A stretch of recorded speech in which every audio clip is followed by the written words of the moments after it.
वो एक घटिया किस्म का इंसान था जो दिन भर ब्रेन रिकॉर्ड देखता रहता था। पर एक दिन सब कुछ बदल जाता है जब वो चीट स्किल्स के साथ दूसरी दुनिया में ट्रांसपोर्ट हो जाता है जो उसे अब तक का सबसे स्ट्रांगेस्ट मेज बना देती है। टेकी आज के जापान का एक एवरेज से थोड़ा ऊपर वाला हाई स्कूल स्टूडेंट था जिसका आईक्यू किसी राइस कुकर जैसा था। भले ही वो एक टोटल एनपीसी बॉट था पर उसे लगता था कि वो इस कहानी का मेन कैरेक्टर है कि उसकी एक चाइल्डहुड फ्रेंड थी रिन जो काफी ब्लेस्ड थी। एक दिन जब वो रिन के साथ स्कूल से वापस आ रहा था उसे अचानक रियलाइज हुआ कि उसके नीचे एक अजीब सा मैजिक सर्कल प्रकट हुआ है। इस अकल के दुश्मन ने सोचा कि यह सर्कल रिन को वापस किचन में भेज देगा तो उसने उसे धक्का दे दिया। पर रिन ने इस बुद्धू को पकड़ लिया और वो दोनों एक साथ एक अल्टरनेट वर्ल्ड में पहुंच गए। वहां पहुंचकर टैकी अपनी आंखें खोलता है और खुद को ग्रीन प्लेन्स में लेटा हुआ पाता है। उसे दूर रिन लेटी हुई मिलती है और वह हैरान होता है कि वो आखिर है कहाँ। कोई सिग्नल है और ना ही इंटरनेट। वो सोचते हैं कि आजकल के ज़माने में ऐसी कौन सी पिछड़ी हुई जगह है जहां मोबाइल नेटवर्क नहीं है और टेकी को लगता है कि शायद वह अर्थ पर है ही नहीं। वो कहता है कि जो मैजिक सर्कल उन्होंने यहां आने से पहले देखा था वो कोई सीजीआई इफेक्ट नहीं था और यह सब बिल्कुल रियल है। रिन कहती है कि यह पॉसिबल है। तभी उन्हें एक विशाल मॉन्स्टर की आवाज़ सुनाई देती है जो एक बड़े काले घोड़े जैसा दिखता है जिसके सींग और आंखें खौफनाक है। वो घोड़ा उनके ऊपर से कूदता है पर टेकी रिन को पकड़कर सही वक्त पर साइड में हो जाता है ताकि वह कुचले ना जाए। वो रिन को कहता है कि यहाँ से जितना दूर हो सके भाग जाओ क्योंकि दोनों के मरने से बेहतर है कि सिर्फ एक ही मारा जाए और फिर वह उस विशाल दरिंदे को उकसाने के लिए आगे बढ़ता है। मॉन्स्टर को कॉटन पिक कर बुलाता है और मजाक उड़ाता है कि उसका साइज सिर्फ दिखाने के लिए है। जिसके बाद वो मॉन्स्टर उसके पीछे पड़ जाता है। लगता है कि यह उसका आखिरी वक्त है। पर तभी साइड से एक एयर ब्लेड अटैक आता है और मॉन्स्टर की गर्दन पर लगता है। एक भूरा गंजा कहीं से निकल कर आता है और टेकी की टोंटिंग स्किल्स की तारीफ करता है और फिर अपनी तलवार से घोड़े पर टूट पड़ता है। मॉन्स्टर अपने मुंह से आग निकालकर पर पलटवार करता है। पर तभी एक ब्लैक मैजिक वाली एरो झाड़ियों से निकलती है और उसके पैर पर लगती है। इसके बाद एक अजीब सा दिखने वाला बंदा झाड़ियों से बाहर आता है और कहता है कि यह ऑब्सीडियन हॉर्सेस काफी टफ होते हैं और मिथिल एरो यूज करना सही फैसला था। फाइनली एक स्मॉल मेज मॉन्स्टर को फ्लेम अटैक से जलाकर शिकार खत्म करता है।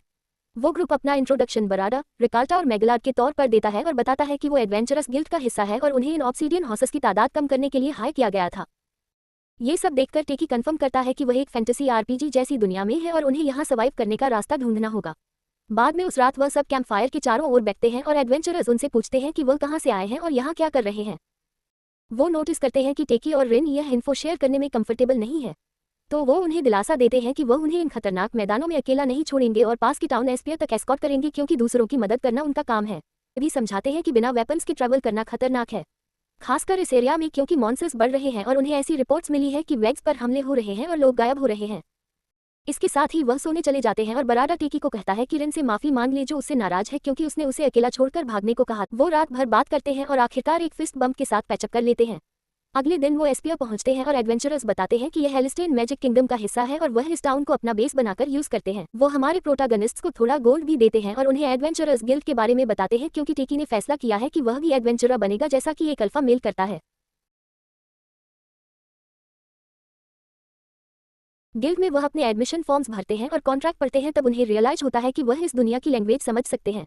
वो नोटिस करते हैं कि वह यहाँ के लोगों से ढंग से बात भी कर पा रहे हैं, तो जरूर यहाँ कोई मैजिक काम कर रहा है। इसके बाद रिसेप्शनिस्ट कहती है कि उनका एक छोटा सा मैजिकल एप्टीट्यूड टेस्ट होगा और एक क्रिस्टल बॉल निकालती है जो हर नए एडवेंचरर के लिए जरूरी। ये सुनकर दोनों थोड़ा डिसअपॉइंटेड फील करते हैं क्योंकि उन्हें लगता है उनके पास मैजिक नहीं है। पर रिन कहती है कि वो पहले जाएगी और अपना हाथ बॉल पर रख। रिसेप्शनिस्ट की हैरानी का ठिकाना नहीं रहता जब क्रिस्टल बॉल 4 अलग अलग कलर्स दिखाती है और वह रिन से पूछती है कि आखिर वो है कौन। फिर वो टेकी को वैसा ही करने को कहती है और जैसे ही वो हाथ रखता है क्रिस्टल बॉल अचानक चटक जाती है जिसे देखकर रिसेप्शनिस्ट दंग रह जाती है और तुरंत गिल्ड मास्टर को बताने भागती है।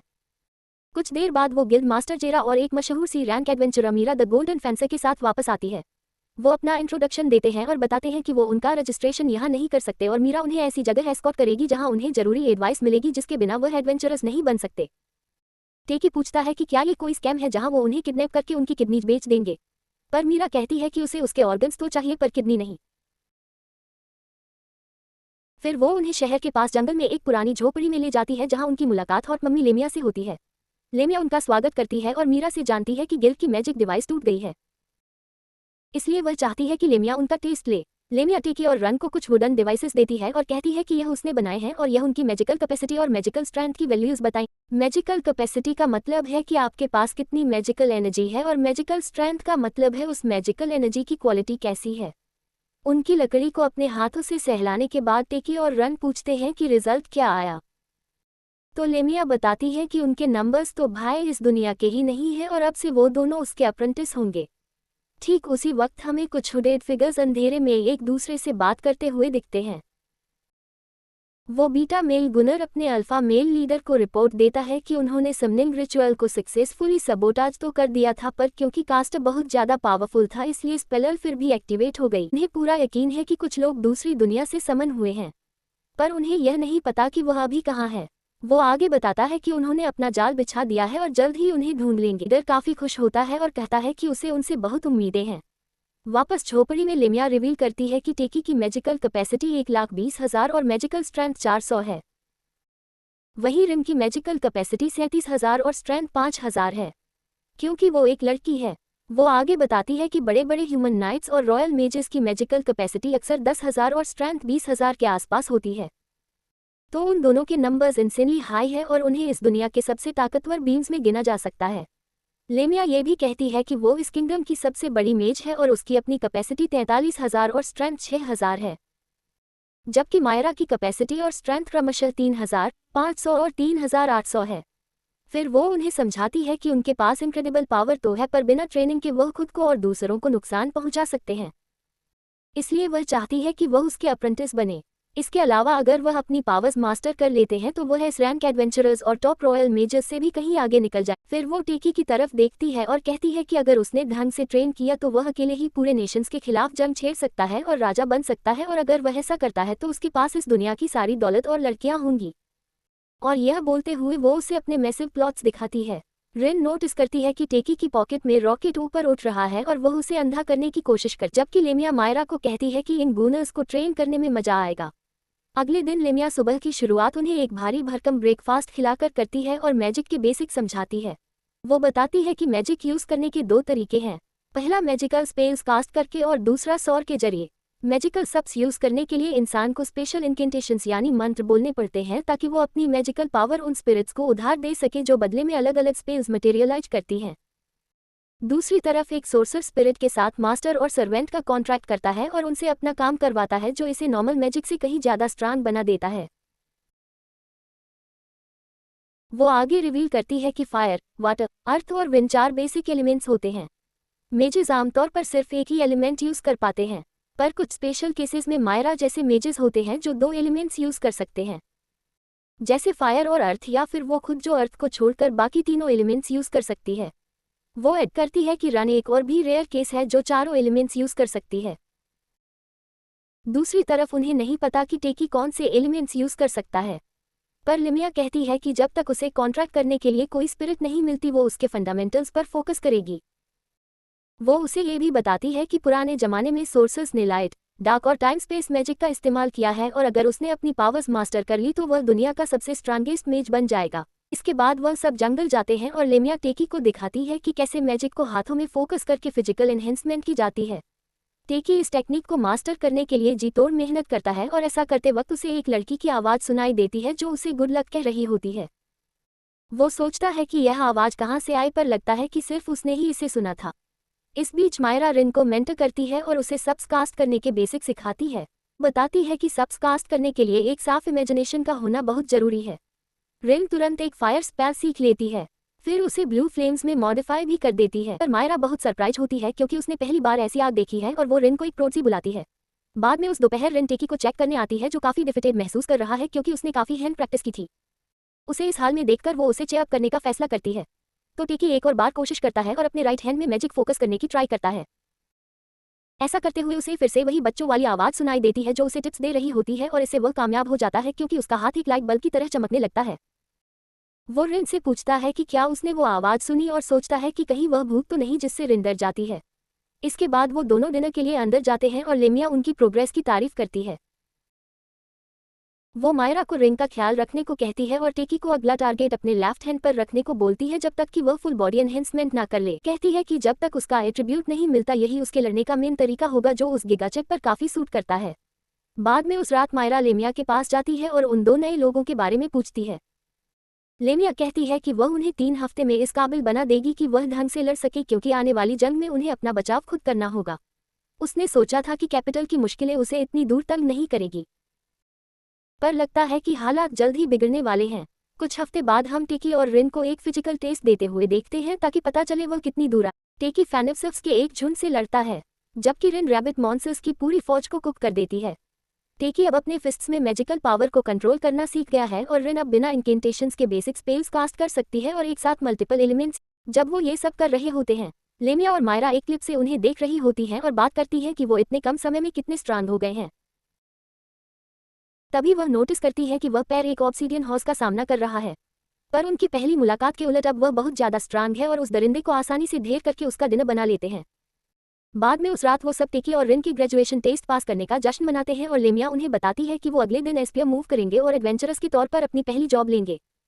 वो उन्हें ये भी बताती है कि उसके हिसाब से उन्हें लॉस्ट वंस कहा जाता है, जो वो लोग होते हैं जो दूसरी दुनिया से यहाँ आते हैं। वो कहती है कि कभी ये किसी एक्सीडेंट का नतीजा होता है तो कभी उन्हें कोई ऐसा सोर्सनर समन करता है जो स्पेस टाइम मैजिक यूज करने के काबिल हो। भाई लगता है टेकी और रन अब असली खतरों का सामना करने के लिए तैयार है। इस बात से टेकी और रिन एकदम दंग रह जाते हैं और उससे पूछते हैं कि उससे ये सब कैसे पता चला। लेमिया बताती है कि उनकी एबनॉर्मल मैजिकल पावर और बीच बीच में यूज किए गए नए वर्ड्स ने उनका भेद खोल दिया था। इसी वजह से उसने उन्हें अपना अप्रेंटिस बनाने का फैसला किया ताकि कोई बुरा इंसान उनका फायदा ना उठा सके। रही बात उन्हें यहाँ समन करने की तो वह तो किसी सोर्सर से ही पूछना पड़ेगा, पर पूरे किंगडम में स्पेस टाइम मैजिक यूज करने वाले गिने चुने लोग ही हैं। टेकी कहता है कि यह तो अच्छी बात है, इससे सर्च का दायरा कम हो जाएगा। वह उन्हें आसानी से ट्रैक करके अपनी गलतफहमी दूर करेंगे और वापस अपने वर्ल्ड निकल जाएंगे। लेमिया कहती है कि शायद ये पॉसिबल हो, पर उसे शक है कि क्या सब कुछ इतनी आसानी से हो पाएगा। दिन के बाद टेकी और रन साथ बैठते हैं और यहाँ आने के बाद जो कुछ भी हुआ उस पर डिस्कस करते हैं। टेकी कहता है कि वह एडवेंचरर्स के तौर पर काम करेंगे, अच्छा पैसा कमाएंगे और अपनी एक पहचान बनाएंगे। फिर उसी इन्फ्लुएंस का यूज करके उस सोर्सर को ढूंढेंगे जिसने उन्हें यहाँ बुलाया है ताकि वह उन्हें वापस घर भेज सके। रिन भी काफी होपफुल महसूस करती है और वह दोनों एक ऑफ स्क्रीन एक्शन के साथ दिन खत्म करते हैं। इसके बाद टेकी अपने गोरे हाथ को देखता है और सोचता है कि क्या सच में उसके पास रिन के विशाल नेशंस को तबाह करने की पावर है। तभी उसे फिर वही पुरानी आवाज सुनाई देती है जो कहती है कि वह जल्द ही मिलेंगे और वह इसका इंतजार कर रही है। टेकी उससे पूछता है कि वह है कौन और उसका मतलब क्या है, पर वह आवाज उसे इग्नोर करती है और एक अनोइंग बिच की तरह हंसते हुए गायब हो जाती है। कई हफ्तों बाद हम देखते हैं कि टेकी अपने बेड पर जागता है। उसने फिर वही पुरानी आवाज वाला सपना देखा था। हमें पता चलता है कि वह अब एस्पायर मूव हो चुके हैं और उन्होंने खुद को एडवेंचरर्स के तौर पर रजिस्टर कर लिया है और उन्हीं लोगों के साथ जुड़ गए हैं जिन्होंने पहले दिन उन्हें बचाया था। तब से वह छोटे मोटे ही रैंक मिशंस कर रहे हैं और इस दुनिया के बारे में नई चीजें सीखकर धीरे धीरे स्ट्रांग हो रहे हैं। रिन अपना ज्यादातर वक्त लाइब्रेरी में पढ़ाई करने में बिताती है और इस दुनिया के बारे में हर तरह की जानकारी निकालती है। उसे पता चलता है कि इस दुनिया का नाम अल्टिया है और जिस किंगडम में वो है वो वेस्टर्न कॉन्टिनेंट का हिस्सा है और वहाँ दुनिया का सबसे एडवांस्ड मैजिक मौजूद है। 20 मिलियन की पॉपुलेशन के साथ इस किंगडम के लगभग 80% लोग बेसिक मैजिक कास्ट करने के काबिल हैं। इसीलिए इसे दुनिया के 3 सबसे बड़े नेशंस में गिना जाता है। उन्हें ये भी पता चलता है कि एस्पायर शहर होली कैटलॉग एम्पायर और गार्जियन एम्पायर के ईस्टर्न बॉर्डर के पास है। इसी वजह से यह ट्रेडिंग और इन्फॉर्मेशन के लिए एक इम्पॉर्टेंट टाउन बन गया है। तभी वेट्रेस उनका ब्रेकफास्ट लेकर आती है और उन्हें गिल्ड की तरफ से एक लेटर देती है। इसे पढ़ने के बाद उन्हें पता चलता है कि गिल्ड मास्टर ने उन्हें तुरंत बुलाया है।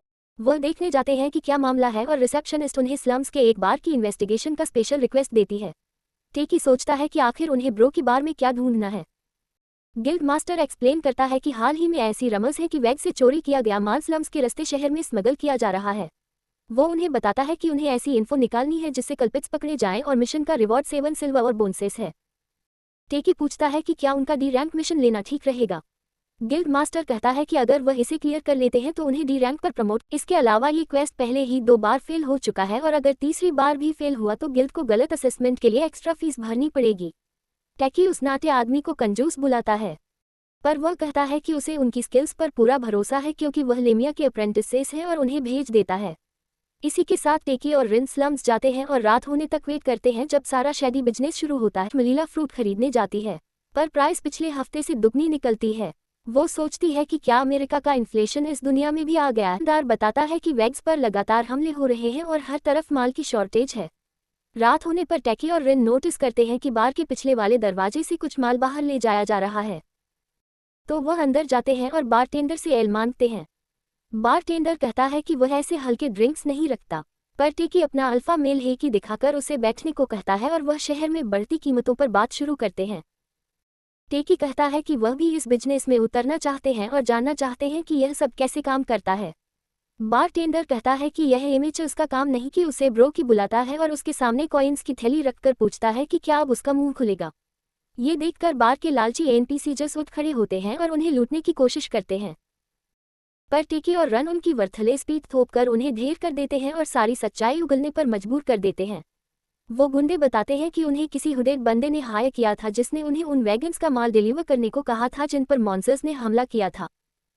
अंधेरा ज्यादा होने की वजह से वह उस शख्स का चेहरा नहीं देख पाए थे, पर पैसा अच्छा मिल रहा था तो वह मान गए।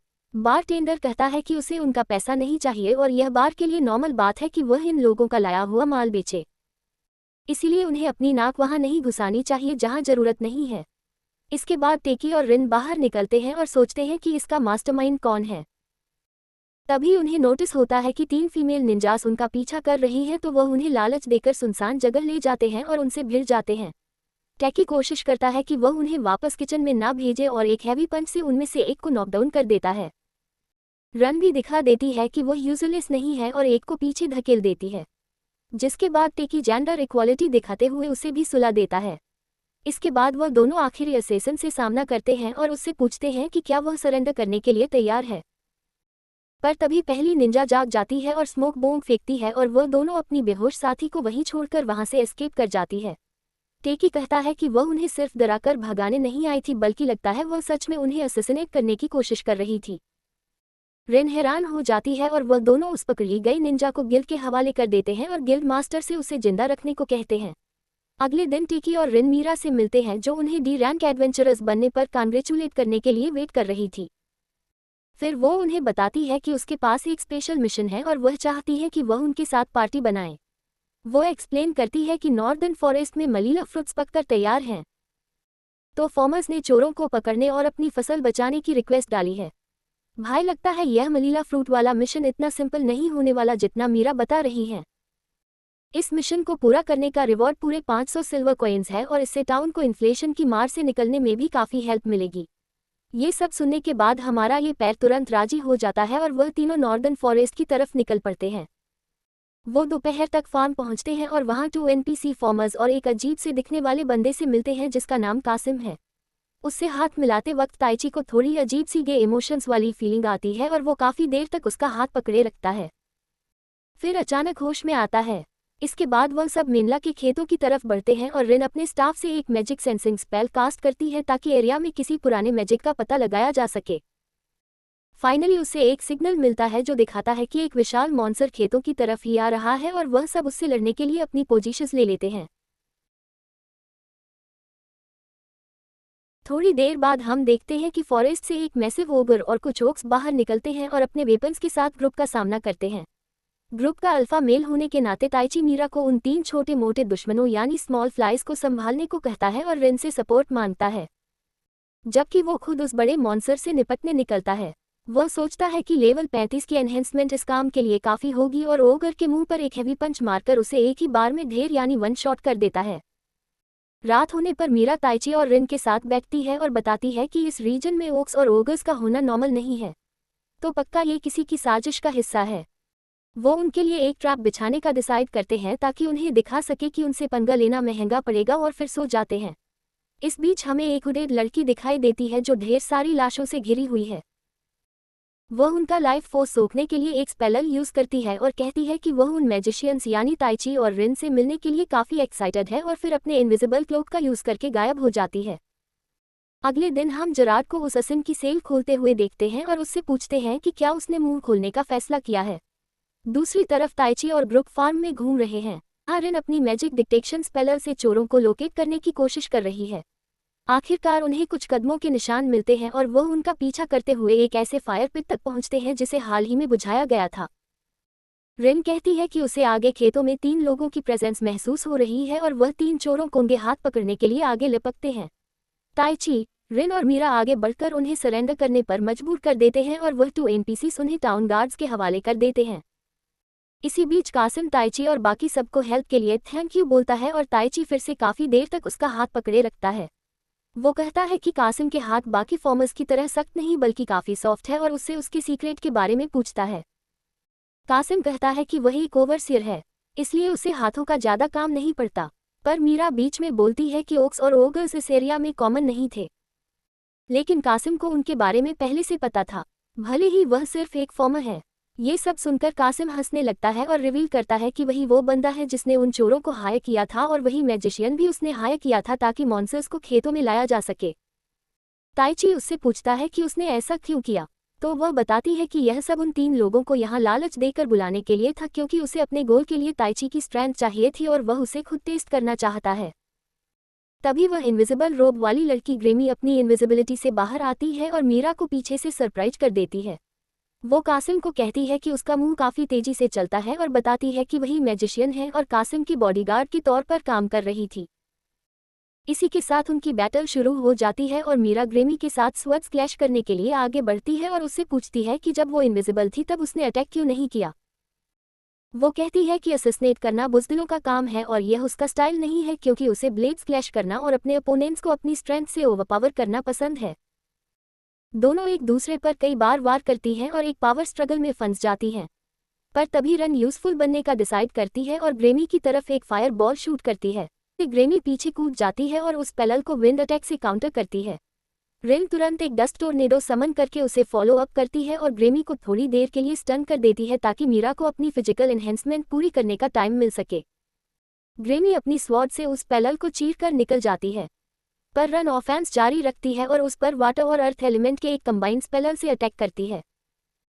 दूसरी तरफ ताइची कासिम से लड़ने की तैयारी करता है और वह पूछती है कि क्या वो बिना किसी वेपन के उससे भिड़ने वाला है। कासिम कहता है कि वो ताइची को अपने फ्रॉस्ट एलिमेंटल से लड़वाएगा और अपने बगल में एक बर्फीला मॉन्स्टर समन करता है। उस बीस्ट को देखकर ताइची को लगता है कि वो फिजिकल एनहेंसमेंट के हायर लेवल से उसे एक ही बार में ढेर कर देगा, पर अटैक लगने के बजाय वो सीधा उस एलिमेंटल के आर पार यानी फेस थ्रू निकल जाता है। कासिम एक्सप्लेन करता है कि उस बीस्ट का कोई फिजिकल फॉर्म नहीं है और उसे सिर्फ फायर मैजिक से हराया जा सकता है, पर बदकिस्मती से ताइची को कोई स्पेल कास्ट करनी नहीं आती। ताइची अपनी ब्लेड से मॉन्स्टर पर अटैक करने की कोशिश करता है, पर उसका कोई असर नहीं होता। आइस एलिमेंटल पलटवार में कुछ आइस मैजिक यूज करता है और ताइची उन स्पेल से बचने के लिए इधर उधर कूदता है।